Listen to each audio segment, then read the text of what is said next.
Hello everyone, स्वागत है आप सभी का वंस अगेन। कैसे हैं आप लोग? कैसा चल रहा है पढ़ाई लिखाई? थैंक यू सो मच दोस्तों, आने के लिए शुक्रिया। तो सबसे पहले मैं बता दूं, आज है हमारा 28 मार्च 2026 और कल से हमारे पेपर ख़त्म हो चुके हैं आरआरबी एनटीपीसी के 27 मार्च 2026 को। तो आज से मैं जो लेकर आई हूँ वो लेकर आई हूँ 2025 के सारे पेपर, एसएससी के और रेलवे के दोनों के। तो मैं स्टार्ट करें एसएससी फेज 13 से, और हमारा जो पहला शिफ्ट था 24 जुलाई, शिफ्ट सेकेंड का पेपर मेरे पास पहला है। तो चलिए विदाउट एनी डिले स्टार्ट करते हैं सेशन को। बस आप लोगों को क्या करना है, लाइक कर देना है, शेयर करना है और सब्सक्राइब कर देना है। Thank you so much. मैं अपना काम पूरा ईमानदारी से करूँगी, प्लीज़ आप अपना काम भी ईमानदारी से करना और इसके साथ साथ मुझे आउटपुट देना मत भूलना। पहला क्वेश्चन हमारे पास है, who is the author of the Booker Prize winning novel Midnight Children? Midnight Children के राइटर कौन है? अमिताभ घोष जी, सलमान रश्दी, विक्रम सेठ या फिर अरविंद अडिगा? तो हमारे मिडनाइट चिल्ड्रन के जो राइटर हैं वो है सलमान रश्दी जी, ठीक है। और अमिताभ घोष की बात करें तो सी ऑफ पॉपीज इनकी किताब का नाम है। सी ऑफ पॉपीज मतलब घोष साहब को पपी पसंद है ना, सी ऑफ पॉपीज इनकी किताब का नाम है। इसके अलावा अरविंद अडिगा जी की बात करूं, थैंक यू सो मच। इसके अलावा अगर मैं अरविंद अडिगा जी की बात करूं, इनकी किताब का नाम किसी को पता है क्या? बताइए, तब तक मैं लिखती हूँ यहाँ पे। विक्रम सेठ जी की किताब का जो नाम है, चूँकि ये लीला सेठ के बेटे हैं और लीला सेठ जी हमारे जज रही हैं, तो यहाँ पे द सूटेबल बॉय इनकी किताब का नाम है। द सूटेबल बॉय इनकी किताब का नाम है। और एक अनसूटेबल बॉय है, अनसूटेबल बॉय जो कि इंडस्ट्री से, बॉलीवुड इंडस्ट्री से बिलोंग करते हैं, डायरेक्टर और एक्टर दोनों हैं, आपको नाम बताना है। अब हम चलते हैं अरविंद अडिगा जी की किताब का नाम। तो सारे लोग बता दीजिए मुझे, अरविंद अडिगा जी की किताब का नाम टाइगर से रिलेट करते हैं और इनको बुकर प्राइज भी मिला हुआ है 2008 में। द वाइट टाइगर इनकी किताब का नाम है। सो ठीक है, तो मेरे ख्याल से मैंने सारा कुछ कवर किया। आगे बढ़ेंगे क्वेश्चन नंबर सेकेंड की। Article 17 of the Indian constitution is related to which of the following? भारतीय संविधान का अनुच्छेद 17 किससे संबंधित है? समता का अधिकार से मतलब राइट टू इक्वालिटी, अस्पृश्यता का उन्मूलन, अबोलिशन ऑफ अनटचेबिलिटी, भाषण की स्वतंत्रता या फिर अबोलिशन ऑफ टाइटल? सारे लोग बताएंगे आर्टिकल 17 की बात हो रही है। आर्टिकल 14 हमारे पास जो है वो समानता का अधिकार है। अब एबोलिशन ऑफ अनटचेबिलिटी बिल्कुल सही उत्तर है हमारा, जो रहेगा आर्टिकल 17, एबोलिशन ऑफ अनटचेबिलिटी, अस्पृश्यता का अंत। भाषण की स्वतंत्रता किसमें है आपको बताना है। और हमारे पास जो है abolition of title, abolition of title जो है वो हमारे पास आर्टिकल नंबर 18 में है। तो इसको भी थोड़ा सा ना आप याद रखिएगा, आर्टिकल नंबर 18 में है ये, है ना, आर्टिकल नंबर 18 में है। Okay, lovely. नेक्स्ट क्वेश्चन हमारे पास है freedom of title, freedom of speech आपको बताना है और ये आपको बताना है कमेंट सेक्शन में। Thank you. नेक्स्ट क्वेश्चन हमारे पास है, Pongal is a major harvest festival celebrated in which Indian state? Kerala है, आंध्रा है, तमिलनाडु या फिर कर्नाटका? सारे साउथ इंडिया है। पोंगल कहाँ पे मनाया जाता है? तो डेफिनेटली आपको पता है पोंगल किधर मनाया जाता है। सारे लोग बताइए जरा, जल्दी जल्दी बता दो, फटाफट। सो पोंगल हमारा जो मनाया जाता है वो मनाया जाता है तमिलनाडु में। केरला की बात करें, केरला में देखिए ओनम मनाया जाता है। कर्नाटका की बात करें, कर्नाटका में हमारा जो हार्वेस्ट फेस्टिवल उगादी सेलिब्रेट किया जाता है। अब आपके लिए क्वेश्चन है, आंध्रा का कोई एक फेस्टिवल बता दो यार, आंध्रा का कोई फेस्टिवल बता दो आप, है ना। Thank you. नेक्स्ट क्वेश्चन हमारे पास है question number 4, which state government launch the Ladli Behna Yojana? लाडली बहना योजना कहाँ पे आया था? तो लाडली बहना योजना आया था एमपी में। एमपी में लॉन्च हुआ था। पहले 1000 रुपये का दावा किया गया था, उसके बाद फिर 1500 रुपये मिला था लाडली बहना योजना में, ठीक है। आगे बढ़ेंगे, क्वेश्चन नंबर नेक्स्ट हमारे पास है, according to Newton third law of motion for every action there is fill in the blanks reaction. Newton के गति के तीसरे नियम के अकॉर्डिंग प्रत्येक क्रिया के लिए क्या क्या होता है? इक्वल और सेम होता है, इक्वल अपोजिट, ग्रेटर और अपोजिट या फिर स्मॉलर और सेम? बताइएगा क्या आंसर हो जाएगा। हमारा जो एक्शन होता है वो मेरे ख्याल से जो एक्शन और रिएक्शन का जो कॉम्बिनेशन होता है, तो एक्शन जो होता है वो इक्वल होता है और रिएक्शन जो होता है वो अपोजिट होता है। सो आंसर जो रहेगा दोस्तों वो रहेगा बी, आंसर हमारा बी रहेगा, ठीक है। बाकी जो भी यहाँ पे क्या बोलते हैं, फिजिक्स केमिस्ट्री बायो से रिलेट करते हैं, तो प्लीज़ मुझे आंसर इसके देते रहिएगा। बायो तो मेरे से आता है अच्छे से, फिजिक्स केमिस्ट्री में मेरा हाथ थोड़ा तंग है, क्वेश्चन बन जाते हैं बट हाथ तंग है, उतना मैं माहिर नहीं हूँ, है ना। Thank you. आगे बढ़ेंगे, नेक्स्ट क्वेश्चन हमारे पास है, the division of power between the union and states is mentioned in which schedule of the Indian constitution? संघ और राज्यों के बीच शक्तियों का जो विभाजन है भारतीय संविधान के किस अनुसूची में है, किस शेड्यूल में है? 5th शेड्यूल, 5वां है हमारे पास, 6th है, 7th या फिर 8th? संघ और राज्यों की शक्ति का विभाजन है कि संघ की अलग शक्ति है और राज्य की अलग शक्ति है।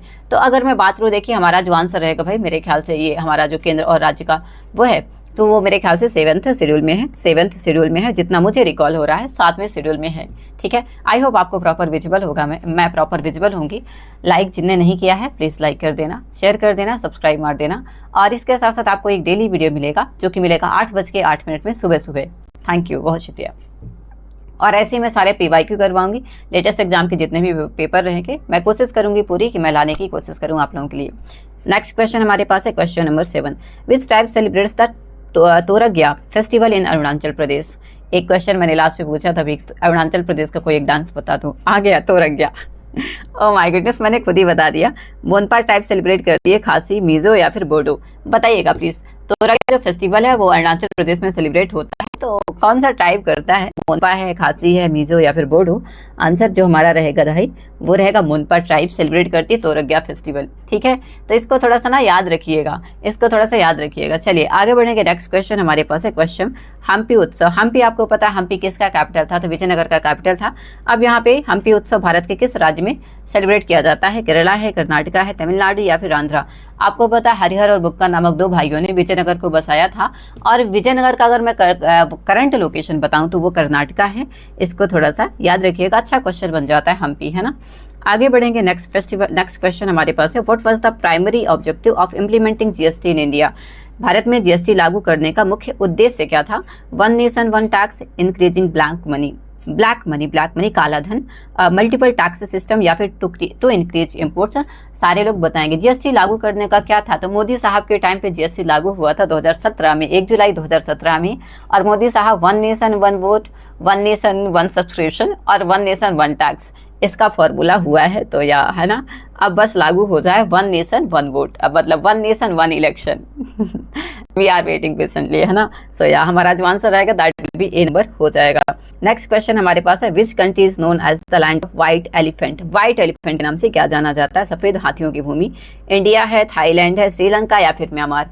सारे के सारे लोग बताएंगे। तो सफेद हाथी की जो भूमि है ना उसे हम कहते हैं थाईलैंड। इंडिया तो नहीं है यार, बट थाईलैंड जरूर है। आंसर जो रहेगा वो रहेगा थाईलैंड में बहुत ज्यादा हाथी पाए जाते हैं, वो भी कैटेगरी में व्हाइट हाथी। आगे बढ़ेंगे। Question number 11 asteroids are primarily made of which of the following. क्षुद्र ग्रह जो होते हैं किसके बने होते हैं? ओनली आइस है, rocks, metal and dust, only gases या फिर लिक्विड ओनली? बताइएगा जरा, क्षुद्र ग्रह जो होते हैं वो किसके बने होते हैं? सारे के सारे लोग बताएंगे। तो देखिए ओनली बर्फ गलत हो जाएगा, मतलब ओनली गलत होएगा, बर्फ भी गलत होएगा, ओनली गैस। लिक्विड वाटर से नहीं भाई, रॉक, मेटल और डस्ट से बने होते हैं हमारे क्या क्षुद्र ग्रह, मतलब asteroid. So answer will be here is second number, B number answer हो जाएगा। ठीक है, आगे बढ़ेंगे। Question number 12। अभी तक जिनने लाइक नहीं किया है दोस्तों रिक्वेस्ट है प्लीज़ सारे लोग लाइक जरूर करिएगा, सेशन को शेयर कर दीजिएगा और सब्सक्राइब मारिएगा। ये मेरा नया चैनल है, मैं दूसरे चैनल पे काम करती हूँ जिसका नाम है विराट विजन। अगर आप लोग चाहें लाइव पढ़ना चाहें तो प्लीज़ आप लोग मेरे से लाइक जुड़िए। वहाँ पे भी मैं मॉक टेस्ट करवाती हूँ, जो कि टाइम होता है मेरा 9:05 से लेके 11 बजे तक। ये हमारा शाम को होता है, तो प्लीज़ जुड़ना ना भूलें। और अगर आप स्टडी विथ मी मतलब एक कोई बड़ी ढूंढ रहे हैं ऑनलाइन बड़ी, तो मैं सुबह से लेके शाम तक लाइव रहती हूँ, तो प्लीज़ जरूर जुड़िएगा। Thank you so much. Was appointed as the new chief election commissioner of the India in February 2025। Chief election commissioner कौन बने थे? राजीव कुमार जी, ज्ञानेश जी, अमिताभ कांत जी या फिर एस जयशंकर? आपको पता है भाई, अब इसका आंसर मैं क्या दूं बताइए। डेफिनेटली ज्ञानेश कुमार जी हैं, ज्ञान की गंगा बहेगी, है ना। बिहार का इलेक्शन हुआ था और है ना, तो फरवरी 2025 में चुनाव आयुक्त कौन बने हैं? ज्ञानेश कुमार जी। ठीक है, नेक्स्ट क्वेश्चन हमारे पास है in which region of the India is population density और हैबिटेशन हाईएस्ट। जनसंख्या घनत्व सबसे ज्यादा कहाँ पे है? जनसंख्या सबसे ज्यादा कहाँ करती है? हिमालय रीजन में, इंडो गंगेटिक प्लेन में, थार डेजर्ट में या फिर डेक्कन प्लेटू में? चलिए सारे लोग बताइए भाई, कहाँ पे सबसे ज्यादा जनसंख्या जो है घनत्व है? हिमालयी क्षेत्र में है, गंगा का मैदानी इलाका, थार मरुस्थल या फिर डेक्कन प्लेटू? तो देखो हमारा जो आंसर हो जाएगा भाई वो गंगा के मैदानी इलाके में सबसे ज्यादा हमारा जो पॉपुलेशन डेंसिटी है, क्योंकि हिमालय में बहुत ठंड पड़ती है, थार में बहुत गर्मी पड़ती है, दक्कन प्लेटू है भाई यहाँ पे मिनरल्स रिच हैं, इंसान रिच नहीं है। ठीक है, आगे बढ़ेंगे। नेक्स्ट क्वेश्चन हमारे पास है कंबाला भैंसा दौड़। कंबाला जो हमारा buffalo race is a traditional festival of which state? Kambala festival कहाँ का है? केरला है, कर्नाटका है, उड़ीसा या फिर पंजाब? कंबाला फेस्टिवल की बात हो रही है, कहाँ पे होता है? देखिए कंबाला फेस्टिवल मेरे ख्याल से केरला तो नहीं है, हमारा जो आंसर रहेगा वो रहेगा कर्नाटका। कर्नाटका का है जो हमारा है कंबाला भैंस फेस्टिवल, बफेलो रेस जो होती है। वो कर्नाटका में होती है। इसको अच्छे से याद रखिएगा, अच्छा क्वेश्चन बन जाता है। और अगर बात करें यहाँ पे देखिए बैसाखी होती है पंजाब में, बैसाखी होती है पंजाब में। और इसके साथ साथ उड़ीसा में क्या होता है, तो उड़ीसा में आप ले लीजिए कि उड़ीसा में हमारा क्या बोलते हैं, बिहू होता है ना, उड़ीसा बिहू होता है। और केरला का आप बता दीजिएगा, ओनम है। एक आध और बताइएगा। Thank you. नेक्स्ट क्वेश्चन हमारे पास है, which schedule of the Indian institute contain the central and state law that can not be challenged in the court. भारतीय संविधान की किस अनुसूची में केंद्रीय और राज्य कानून शामिल हैं जिसे अदालत में चुनौती नहीं दी जा सकती है? 7th शेड्यूल है, 8th शेड्यूल है, 9th या फिर 10th? आंसर अच्छे से करिएगा, सोच समझ के आंसर करिएगा। ऐसा नहीं है कि हम भाग लगे हुए हैं। आई नो थोड़ा स्पीड ज़्यादा हो सकती है, बट मेरे अपने थॉट्स जरूर दे देना मुझे। 8th है, 7th है, 9th और 10th। तो हमारा यहाँ पे जो आंसर हो जाएगा दोस्तों, that will B 9th schedule हो जाएगा। 9th शेड्यूल में भारतीय संविधान में केंद्र और राज्य के कानून शामिल हैं जिन्हें कि हम हाई कोर्ट या फिर सुप्रीम कोर्ट में चैलेंज नहीं कर सकते हैं। आगे बढ़ेंगे question number 16। Which of the following fort belong to the Rajput kingdom of Mewar. Mewar में आपको पता सिसोदिया राजवंश रहता था, मतलब महाराणा प्रताप का वंशज। लाल किला है, चित्तौड़गढ़ का किला है, ग्वालियर या फिर गोलकुंडा का किला? सारे लोग बताएंगे मतलब मेवाड़ में कहा, तो आपको पता है चित्तौड़गढ़ में जौहर जो हुआ था। आंसर जो रहेगा वो रहेगा चित्तौड़गढ़ का किला, है ना। रेड फोर्ट ग्वालियर का किला और गोलकुंडा का किला नहीं है। और हाँ, गोलकुंडा का किला कहाँ पे आएगा, तो गोलकुंडा का किला ये बहमानी किंगडम में बना था। बहमानी किंगडम में 5 पार्ट में डिवाइड हुआ था, है ना। तो Golconda fort is one of them.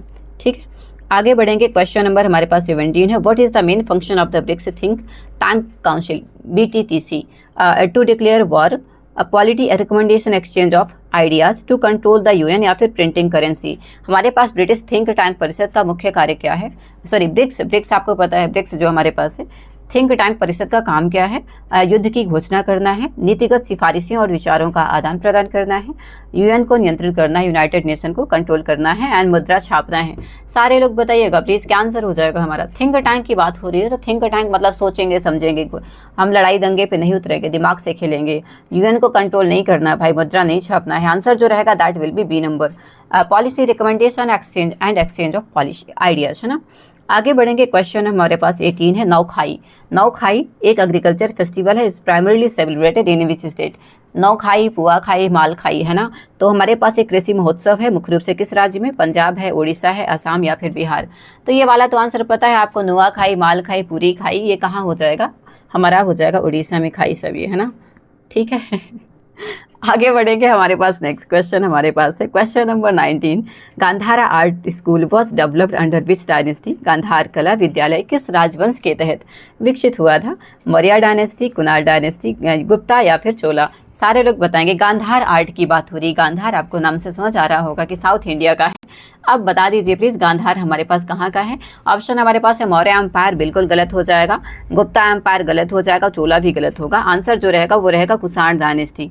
Gandhara कला विद्यालय जो है वो कुषाण डायनेस्टी का था। ठीक है, आगे बढ़ेंगे। क्वेश्चन नंबर 20 है, article 20 of Indian constitution provides protection in respect of. भारतीय संविधान का अनुच्छेद 20 किसके संबंध में संरक्षण देता है? Right to education, protection in respect of conviction for offences, abolition of title या फिर फ्रीडम ऑफ रिलीजन? भारतीय संविधान का आर्टिकल 20 किस संबंध में संरक्षण देता है? शिक्षा का अधिकार, अपराधों के लिए दोष सिद्धि के संबंध में संरक्षण, उपाधियों का अंत या फिर धर्म की स्वतंत्रता? सारे लोग बताएंगे। आर्टिकल 20 की बात हो रही है, तो आर्टिकल 20 जो रहेगा कि मतलब आर्टिकल 20 में कहा गया है कि भाई सबको एक वकील दिया जाएगा अगर उसके पास पैसे नहीं है, फ्री लीगल एड, है ना। आंसर जो रहेगा protection in respect of conviction for offences, कि भाई आप अपनी बात तो रखेंगे एटलीस्ट, है ना। आगे बढ़ेंगे। नेक्स्ट क्वेश्चन हमारे पास है, फुलाइश फेस्टिवल कहाँ का है? Phulaich festival is celebrated in which state? Himachal Pradesh है, उत्तराखंड है, सिक्किम या फिर नागालैंड? सारे के सारे लोग आंसर करेंगे फुलाइश कहाँ का है? प्लीज आंसर करिएगा दोस्तों। Thank you so much everyone, please do like share and subscribe. I really need the like from each and everyone present here. Phulaich कहाँ का है? हिमाचल है, उत्तराखंड है, सिक्किम या फिर नागालैंड? बताइए जरा। Thank you.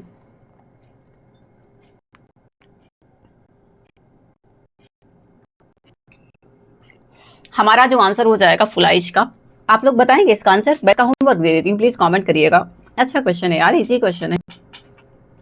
आगे बढ़ेंगे। Question number 20 22 in happiness index what is the maximum score given to a country. खुशहाली सूचकांक, आपको पता है फिनलैंड सबसे खुशहाल देश है। हैप्पीनेस इंडेक्स के मामले में किसी देश को अधिकतम स्कोर कितना दिया जाता है? 0 to 5, 0 to 10, 0 to 100, 1 to 50। बताइएगा क्या आंसर हो जाएगा हमारा हैप्पीनेस इंडेक्स के मामले में? तो भाई 10 से ज़्यादा खुशी मत बांटो, 10 खुशी बहुत है, ठीक है। तो 0 से 10 हमारा सही उत्तर हो जाएगा, 0 से 10। और आपको पता है सबसे हैप्पीएस्ट कंट्री अभी राइट नाउ कौन है?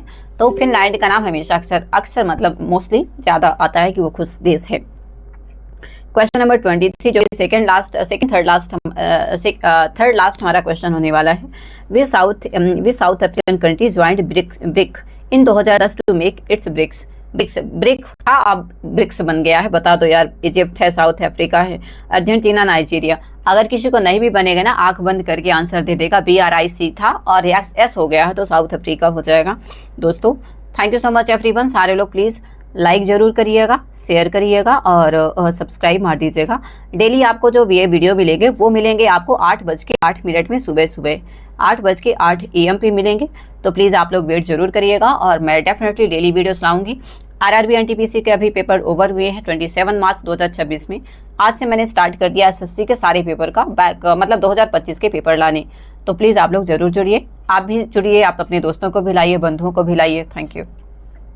क्वेश्चन नंबर 24 है बस्तर का जो दशहरा है is famous for which state. Bastar का दशहरा, बस्तर कहाँ पे आपको पता होगा? झारखंड है, छत्तीसगढ़ है, MP है या फिर उड़ीसा है। बस्तर जो है हमारे पास, बस्तर एक नक्सलवाद का इलाका है, आपको पता है बहुत गोली वोली चलती है वहाँ पे, है ना। आप बता दीजिए बस्तर, तो हमारे पास बस्तर जो है वो है भाई कहाँ पे? छत्तीसगढ़ में है, ठीक है, याद रखिएगा। ये बस्तर इलाका काफ़ी फेमस है जहाँ पे काफ़ी टेररिस्ट एक्टिविटी पहले होती थी, अब तो नहीं होती, अब तो काफ़ी कम हो चुकी हैं, अब तो खत्म है लगभग। बस लास्ट क्वेश्चन हमारे पास, what is the term of the chief election commission of India. Bharat के मुख्य चुनाव आयुक्त का कार्यकाल कितना होता है? 5 ईयर्स और 62 ईयर्स ऑफ एज, 6 ईयर्स और 65 ईयर्स ऑफ एज, 4 साल या फिर लाइफ लॉन्ग। बताइएगा जरा। लाइफ लॉन्ग और 4 साल तो बिल्कुल गलत है। अभी हमारे पास जो है ऑप्शन पहला या फिर ऑप्शन दूसरा। तो हमारे जो चीफ इलेक्शन कमिश्नर अभी आपको पता है करंट में 2025 में ज्ञानेश कुमार जी बने फरवरी 2025 में। आंसर जो रहेगा वो रहेगा 6 साल या फिर 65 उम्र की एज मैक्सिमम है ना। तो 6 ईयर और 65 ईयर की एज हमारे पास से बी नंबर हमारा सही उत्तर हो जाएगा। Thank you so much. अगर आप लोग पेपर दे के आ रहे हैं किसी भी एग्जाम का तो प्लीज़ आप मेरे से अपने क्वेश्चन शेयर कर सकते हैं। ये टेलीग्राम लिंक है, अब मैंने लिंक दिया हुआ है डिस्क्रिप्शन बॉक्स में भी, तो प्लीज़ चेक जरूर करिएगा। अगर नहीं मिले आपको लिंक तो खुशी द बेस्ट डालिएगा टेलीग्राम पे, आपको जरूर मिल जाएगा। Thank you so much everyone, बहुत शुक्रिया। Please do like share and subscribe. बस इतनी ही उम्मीद करती हूँ कि आप लोग लाइक करेंगे, शेयर करेंगे और सब्सक्राइब कर देंगे। और हाँ, जाते जाते मुझे ना एक प्यारा सा कमेंट जरूर ड्रॉप कर देना, क्लास कैसी लगी। और हाँ, अपना घंटी का बटन जरूर दबा देना, है ना, बेल आइकॉन जरूर दबा देना ताकि आपको नोटिफिकेशन मिलता रहे। Thank you so much everyone, Sat Shri Akal, Radhe Radhe, thank you, bye bye, thank you so much, बहुत शुक्रिया। मिलते हैं नेक्स्ट वीडियो में, till then see ya, thank you, all the best दोस्तों जो भी पेपर दे रहे हैं। Thank you so much, all the best, बहुत शुक्रिया।